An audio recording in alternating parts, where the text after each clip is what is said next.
శైలేంద్ర అలాగే వసుధర వాళ్ళ బావ అయితే వాళ్ళిద్దరూ ఒకచోట కలుస్తారు. ఇంతలో అక్కడికి అలా కారులో మను అలాగే వసుధర వెళ్ళిపోతూ ఉంటారు. అది చూసి శైలేంద్ర అయితే ఇలా అంటూ ఉంటాడు, బ్రో ఇప్పుడు నువ్వు ఒక దృశ్యం చూసి నీ మైండ్ చెదిరిపోతుంది అని చెప్పి అంటూ ఉంటాడు. ఏంటి బ్రో అది చెప్పు అని చెప్పి అంటూ ఉంటాడు వసు వాళ్ళ బావ. అది చూసి ఇక అటువైపు చూడు అని చెప్పి మనుని అలాగే వసుధరని చూపిస్తాడు. అది చూసి వసుధర వాళ్ళ బావ అయితే ఒక్కసారిగా షాక్ అయిపోతాడు.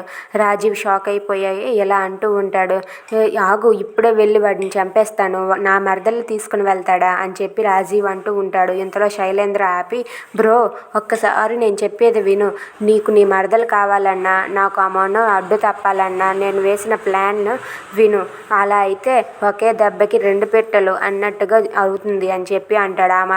ఆ మాటలకైతే రాజీవ్ సరే చెప్పు బ్రో అని చెప్పి అంటూ ఉంటాడు.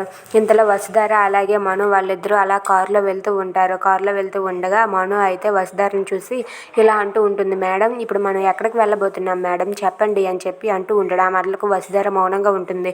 ఏంటి మేడం మిమ్మల్ని అడిగేది ఎక్కడికి వెళ్తున్నామని అంటే, మనం ఇప్పుడు రిషి సార్ దగ్గరికి వెళ్తున్నామని చెప్పి వసుధర అంటుంది. అది విన్న మను అయితే ఒక్కసారిగా కారు ఆపేస్తాడు. ఏంటి మేడం మీరు చెప్పేది నిజమా అని చెప్పి ఆలోచిస్తూ ఉంటాడు. Thanks for watching friends, please subscribe.